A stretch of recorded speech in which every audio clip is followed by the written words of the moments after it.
তার মনে পড়ে যায় গত মাসের কথা। তার বোনের স্বামী ইউরোপ গিয়েছিল। ফেরার সময় বোনের জন্য নিয়ে এসেছিল দামি পারফিউম শাড়ি। রুবা একদিন উৎসাহিত হয়ে আরমানকে বলেছিল, দেখেন, ভাবির জন্য কত সুন্দর জিনিস এনেছে, একটু দেখলে ভালো লাগে না? আরমান হেসে বলেছিল, তোমার জন্য কিছু চাইলে বলো, আমি কিনে দেব। রুবা জানে সে 10,000 টাকার ব্র্যান্ডেড শাড়ি, পারফিউম কিনে দিতে রাজি হবে, কিন্তু রুবা চায় 500 টাকার একটা ছোট উপহার, স্বতঃস্ফূর্তভাবে ভালোবাসা, মন দিয়ে বেছে আনা কিছু, যেটা প্রমাণ করবে আরমান তার কথা ভাবছে। কিন্তু সেটা সে পায় না। গত ঈদে পরার জন্য সে আরমানকে একটা দামি ব্র্যান্ডেড টি শার্ট গিফট করেছিল। আরমান নিজের জন্য কিছু কিনে না বলেই সে একসাথে 3টা দিয়েছিল, 3 রঙের। বারবার বলে দিয়েছিল, এইটা আপনি ঈদে পরবেন। কিন্তু আরমান সেই টি শার্টের প্যাকেট খুলে দেখেছে মাত্র 2 দিন আগে। ভিডিও কলের সময় জিজ্ঞেস করেছিল, এই টি শার্টগুলো কে কিনে দিয়েছে, ভালো তো? এই অবহেলাটা তার দেওয়া উপহারের প্রতি, এই অমনোযোগিতা রুবার বুকে শেলের মতো বিঁধে থাকে। কেউ কেউ বলবে তুচ্ছ ব্যাপার, কিন্তু রুবার কাছে এটা বিশাল। তার ভালোবাসার মূল্য, তার চিন্তার মূল্য, এটাই তার কাছে গুরুত্বপূর্ণ। রুবা আবেগপ্রবণ, সামান্য কষ্টে চোখ ভিজে আসে। দেশে থাকতে রাগ করে কাঁদলে আরমান জানত যে তাকে একটু জড়িয়ে ধরলেই, একটু আদর করলেই, মিষ্টি কথা বললে সব ঠিক হয়ে যাবে। কিন্তু দূরত্বে আরমান সেটা করে না। সে অপেক্ষা করে যতক্ষণ না রুবা নিজেকে আরও বেশি কষ্ট দেয়, আরও বেশি কাঁদে, রাগে ফেটে পড়ে, শুধু তখনই সে নরম হয়, ক্ষমা চায়। গত বছরে ছিল তাদের জীবনের প্রথম পূর্ণাঙ্গ পারিবারিক ঈদ। 2 মেয়ে, স্বামী স্ত্রী একসাথে। রুবার অনেক আশা ছিল, কিন্তু ঈদের আগের রাতে বাচ্চাদের হাতে মেহেদি পরানোর সময় আইরিশ প্রশ্ন করেছিল, আম্মু, তোমার হাতে মেহেদি নাই, বাবার হাতেও তো নাই। রুবা জোর করে হেসে বলেছিল, আম্মুর তো দরকার নাই, কিন্তু বুকের ভেতরটা হাহাকার করছিল। এই 5 বছরে আরমান কখনোই তার জন্য ঈদের মেহেদি এনে দেয়নি। আরমান তো জানে, ঈদের আগে একটুখানি মেহেদিও কি সে আনতে পারত না? বললে তো 1 ডজন এনে দিত। কিন্তু সেই স্বতঃস্ফূর্ততা, সেই ছোট্ট চিন্তাটা, আমার রুবার হাতেও তো মেহেদি পরা উচিত, এই অনুভূতিটাই তো ছিল মূল বিষয়।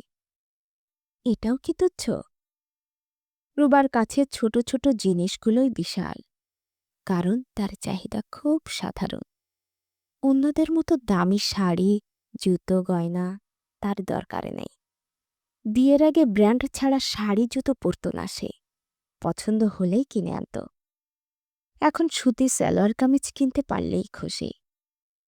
আগে 5-6 হাজার টাকা খরচ করত একটা শাড়ির জন্য, এখন 1,000 টাকার মধ্যেই সেরে নেয়। কোনো বিলাসিতা নেই, অনেক কিছুই ছেটে ফেলেছে। সংসারের খরচ, বাচ্চাদের পড়ালেখা, আরমানের বিদেশে খরচ, সব মিলিয়ে তার নিজের জন্য বরাদ্দ প্রায় শূন্য। কিন্তু দূর থেকে এই অবহেলা, এই মানসিক অনাস্থা, এটা তার কাছে অসহ্য। তার দেবরও বিদেশ থাকে, সে তার স্ত্রীকে আইফোন, ল্যাপটপ, বছরে অজস্র পোশাক, গয়না দিয়েও তাকে ধরে রাখতে পারেনি। দেবর তাদের পরে বিয়ে করেছিল, তার বউ সব নিয়ে চলে গেছে অন্য কারো সাথে। আরমান তো 5 বছর ধরে রুবাকে দেখে আসছে, সে অল্পতেই খুশি হয়। আশেপাশের লোকেরা বলে, জামাই বিদেশ থাকে, তুই এভাবে কষ্ট করে থাকিস কেন, বড়লোক বাড়ির বউ, বড়লোক বাড়ির বউ। রুবা যত কম দামে জামা কিনতে পারে, একজোড়া স্যান্ডেল যতদিন টেনে নেওয়া যায়, ততই ভালো। বাবার বাড়িতে তার আলমারি ভর্তি রেশমি শাড়ি ছিল, এসবের জন্য তার কোনো আক্ষেপ নেই।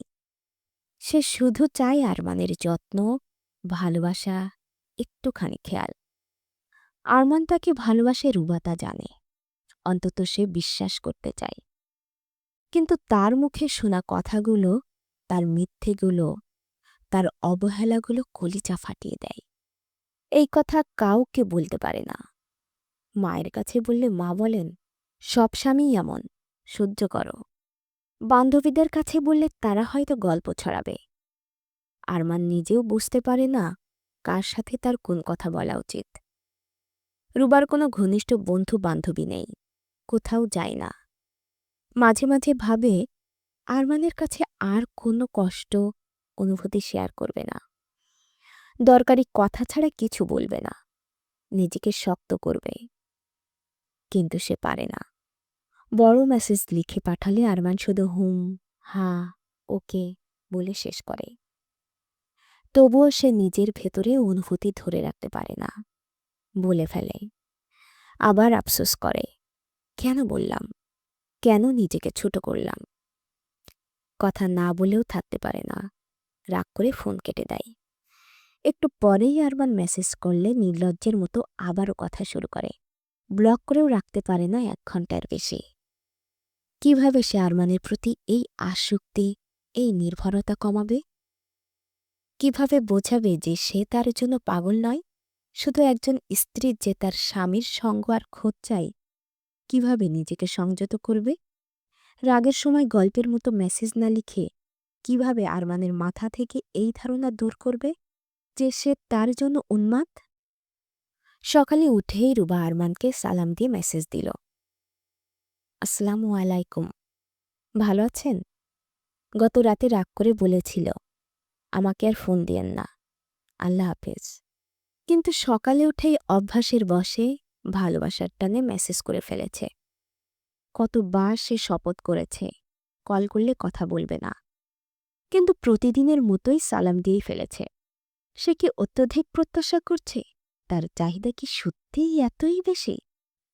সারাদিন কোনো কল এলো না। দুপুরে আইরিনের গলা ব্যথা শুরু হলো, জ্বর আসলো। ডাক্তারের কাছে নিয়ে যাওয়া, ওষুধ কিনতে যাওয়া, বাসায় এসে ওষুধ খাওয়ানোর জন্য কত সাধ্য সাধনা। সারাদিনের হাঙ্গামায় রুবা নিজেকে কিছুটা ভুলে থাকল।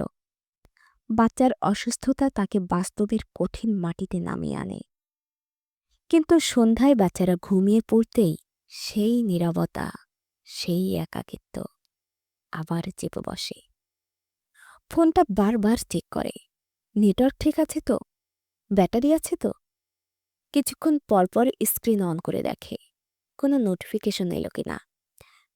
রুবা নিজেকে ধিক্কার দেয়, এত হীনমন্যতা কেন, এত দুর্বলতা কেন? দাঁড়াও, নিজেকে শক্ত করো বলে নিজেকে উৎসাহ দেয়। রাত 11টায় ফোন বেজে উঠল, আরমানের কল। হ্যালো। রুবা চেষ্টা করছে গলার স্বর শান্ত নিরপেক্ষ রাখতে। হৃদয় দ্রুত স্পন্দিত হচ্ছে। কি করছো? আরমানের গলায় স্বাভাবিক ক্লান্তি। পেছনে গাড়ির হর্নের শব্দ, সে হয়তো রাস্তায় হাঁটছে। কিছু না, আইরিনের গলা ব্যথা ছিল, জ্বর ছিল, এখন ঘুমোচ্ছে। রুবা সংক্ষেপে নির্বিকারভাবে বলে, ও ঠিক আছে তো? ডাক্তার দেখিয়েছ? আরমানের কণ্ঠে একটু সত্যিকারের উদ্বেগ শোনা যায়। হ্যাঁ, দেখিয়েছি, ঔষধ দিয়েছে। রুবা বাড়তি কোনো আবেগ, কোনো অভিযোগ যোগ করল না। একটু নীরবতা, অস্বস্তিকর নীরবতা। তারপর আরমান বলল, গতকাল কি রাগ করেছিলে ফোন দেইনি বলে? রুবার গলায় আটকে থাকা ব্যথা, অপমান, ভালোবাসার ক্ষুধা যেন ফেটে পড়তে চায়। দাঁত চেপে বলে, কিছু না, তুমি ব্যস্ত থাকো, আমি বুঝি। তুমি কি রাগ করেছ? আরমান আবার জিজ্ঞেস করল। না, রাগ করব কেন? তুমি ব্যস্ত, আমিও ব্যস্ত, রুবা বলে, কিন্তু নিজের কণ্ঠেই কৃত্রিমতা, জমাট বাঁধা কষ্ট শোনা যায়। তাহলে কথা কম বলছো কেন? আগের মতো নাই। আরমানের সরাসরি প্রশ্নে রুবা ধরা পড়ে যায়। সে ভেবেছিল তার ইগনোর করার কৌশল কাজ করছে, কিন্তু আরমান টের পেয়েছে। কাজ আছে, তুমি বিশ্রাম নাও, বাইরে থেকে আসছো, ক্লান্ত থাকবে। রুবা তাড়াতাড়ি বলে পালানোর পথ খুঁজছে। আচ্ছা, তাহলে কাল কথা হবে, গুড নাইট। আরমানের গলায় কিছুটা হতাশার সুর। Good night. রুবা ফোনটা নামিয়ে রাখে। চোখের কোণ ভিজে ওঠে। এক ফোঁটা অশ্রু গড়িয়ে পড়ে ফোনের স্ক্রিনে। এত চেষ্টা করেও সামলাতে পারল না। একটুখানি কোমল সুরে কথা শেষ হল। সে কি কখনোই ইগনোর করতে পারবে না? এই দুর্বলতা কি তার জন্মগত? এই ভালোবাসার জ্বালা কি তার নিয়তি? পরের কয়েকদিন রুবা সত্যিই নিজেকে শক্ত রাখার চেষ্টা করে। আরমানের মেসেজের জবাব দেয় সংক্ষেপে, ভালো আছি, ঠিক আছে, বাচ্চারা ভালো। ফোন কল হলে দরকারি কথা ছাড়া বাড়তি কিছু বলে না। রাগ হলে আগের মতো লম্বা মেসেজ না লিখে শুধু ঠিক আছে লিখে নিজেকে ব্যস্ত রাখে। বাচ্চাদের নিয়ে নতুন ক্রাফট শেখে। কাগজের ফুল বানানো, বারান্দায় ছোট ছোট টবে টমেটো মরিচের চারা লাগায়। মাটিতে খুঁড়তে খুঁড়তে গাছে পানি দিতে দিতে কিছুটা শান্তি পায়। প্রকৃতি তাকে নীরব শক্তি দেয়। কিন্তু হৃদয়ের টান কি এড়ানো যায়? একদিন দুপুরবেলা আরমানের মেসেজ এলো, কি করছিস রুবা? রুবা দেখল রাগ করার কিছুই নেই। সংক্ষেপে লিখল, রান্না করছি। কি রান্না করছ? আরমান জানতে চাইল। আলুর দম। রুবা টাইপ করল, ওহ, আমার খুব পছন্দের, মিস করছি তোমার হাতের রান্না। আরমানের জবাব এলো দ্রুত। রুবার হৃদয়টা একটু নরম হল, গলায় একটু টান এসেছে। তবুও লিখল, হ্যাঁ সত্যিই অনেক মিস করছি। আরমান আবার লিখল। রুবা পড়ে চুপ করে রইল। কি লিখবে? আমিও তোমাকে মিস করছি। কিন্তু সেটা লিখলেও তো তার সব ইগনোর করার চেষ্টা, আত্মসম্মান রক্ষার লড়াই সব ভেস্তে যাবে। সে কিছুই লিখল না। কিন্তু তার না লেখাটাই যেন আরমানকে কিছুটা নাড়া দিল। কয়েক মিনিট পরে আরমানের আরেকটা মেসেজ এলো, রুবা, তুমি কি এখনো রাগ করে আছো? আজকাল তেমন কথা বলছো না, তেমন স্বাভাবিক নেই। রুবা দীর্ঘশ্বাস ফেলে। কি লিখবে সে? সত্যি বলতে গেলে হৃদয় উথলে পড়বে। সব কষ্ট, সব অভিমান বেরিয়ে আসবে। শেষমেশ লিখল, রাগ নেই, সত্যি ব্যস্ত আছি, বাচ্চারা, ঘর, গাছ, সময় পায় না, আংশিক সত্য। ওকে। আরমানের জবাব এলো, ছোট্ট একটি শব্দ। কিন্তু রুবা টের পায় আরমান খুশি হয়নি, কিছুটা কষ্ট পেয়েছে। তার নিজেরও খুব খারাপ লাগে। সে কি ভুল করছে নিজেকে দূরে ঠেলে দিয়ে? এই দূরত্ব কি তাদের সম্পর্কে আরেকটা স্তর যোগ করবে? ঈদের মাত্র 1 সপ্তাহ বাকি। শহর জুড়ে ঈদের আমেজ। রুবা বাচ্চাদের জন্য নতুন জামা কিনতে বাজারে বেরিয়েছে। হাজি ক্যাম্পের ভিড় ঠেলে এগোচ্ছে। মেয়েদের জন্য দুটো ম্যাচিং ড্রেস খুঁজছে। হঠাৎ ফোন বেজে উঠল। পরিচিত নাম্বার নয়, কুরিয়ার সার্ভিস। একটা প্যাকেট এসেছে তার বাসায়। ফিরে এসে খুলে দেখে ভেতরে গাঢ় নীল রঙের এক সুতি শাড়ি, সাদা ফুলের কাজ করা। খুব দামি নয়, কিন্তু রংটা তার পছন্দের, একেবারে তার স্টাইলের। ভেতরে একটা ছোট কার্ডে হাতে লেখা, তোর জন্য ঈদের শুভেচ্ছা, আরমান। রুবার চোখ জলে ভরে যায়। এটাই প্রথমবার আরমান নিজে থেকে তাকে না বলতে না চাইতে কিছু পাঠালো ঈদের জন্য। কার্ডে তার হাতের লেখা। সে নিজে লিখেছে নাকি কাউকে বলে লিখিয়েছে? তবুও এই চেষ্টাটাই তার কাছে বিশাল। সে শাড়িটা গায়ে দিয়ে আয়নার সামনে দাঁড়ায়। নীল রং তার গায়ের রঙে মানিয়েছে। একটু হেসে ফেলে। ঠিক তখনই ফোন বেজে উঠল। আরমানের কল। প্যাকেটটা পেয়েছিস? আরমান জিজ্ঞেস করল, গলায় উৎসুকতা। হ্যাঁ, পেয়েছি। রুবার গলায় স্বাভাবিক স্নেহ ফিরে এসেছে, কৃত্রিমতা নেই। কেমন লাগলো? পছন্দ হয়েছে? আরমানের কণ্ঠে আত্মবিশ্বাসের ছোঁয়া। হ্যাঁ হয়েছে, খুব সুন্দর, ধন্যবাদ। রুবা তার সঙ্গে কথা বলে। তার গলায় স্বাভাবিক স্নেহ ফিরে এসেছে। শাড়ির পাশাপাশি এই স্বতঃস্ফূর্ততাই তাকে বেশি আনন্দ দিয়েছে। আমার ঈদের জন্য নতুন জামা লাগবে না, তুই তো কিছু পাঠাসনি এবার। আরমান মজা করে বলল, কিন্তু কথাটাই সত্যি আছে। রুবা একটু থতমত খায়। সত্যিই তো, গতবার সে আগে থেকে তার পছন্দ মতো শার্ট প্যান্ট কিনে পাঠিয়েছিল। এবার মন খারাপ করে অভিমানে কিছুই করেনি। তুমি নিজে কিনে নাও, রুবা বলে একটু লজ্জা পেল। তোমার টেস্ট ভালো, তুই না কিনে দিলে আমার পছন্দ হয় না। আরমানের সরল স্বীকারোক্তি রুবার বুকের ভেতরে একটু উষ্ণতা, একটু বিজয়ের অনুভূতি ছড়িয়ে দেয়। সে জিতেছে, তার ইগনোর করার কৌশল কাজে করেছে। আরমান টের পেয়েছে তার অনুপস্থিতি। আচ্ছা দেখি, রুবা বলল। মনে মনে ইতিমধ্যে ভাবতে শুরু করেছে কোন ডিজাইনের শার্ট আরমানের ভালো লাগবে। আর একটা কথা, আরমান বলল, গলায় একটু রহস্যের সুর।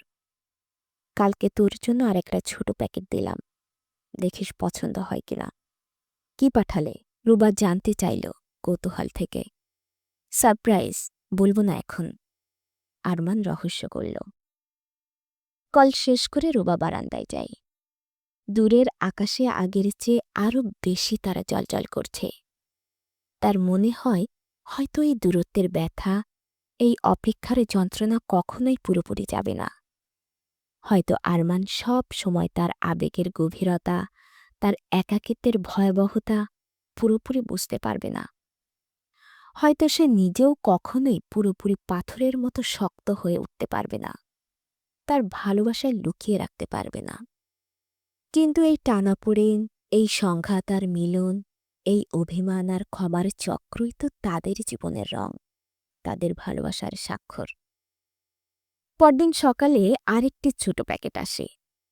খুলে দেখে ভেতর একটি ছোট্ট টিউব, হেনা মেহেদি। খুব সাধারণ, বাজারে পাওয়া যায় এমন। কিন্তু তার পাশে আবারও একটা কার্ড। এই ঈদে হাতে এক ফোঁটা হেনা দিস, তোর আরমান। রোবা টিউবটা হাতে নিয়ে বসে পড়ে মেঝেতে। চোখের জল আর থামানো যায় না। টিউবটা তার হাতের তালুতে চেপে ধরে। এত ছোট জিনিস, তবুও তার জন্য এত বড়। এই টিউব শুধু মেহেদি নয়, এটা স্বীকৃতি, এটা মনোযোগ, এটা সেই ছোট ছোট চাওয়া যেটা এত বছর যাবৎ রুবা চাইছে। জানি না এই গল্পটা আপনাদের কেমন লেগেছে, কিন্তু এটা হাজারো নারীর জীবনের একটি প্রতিচ্ছবি মাত্র।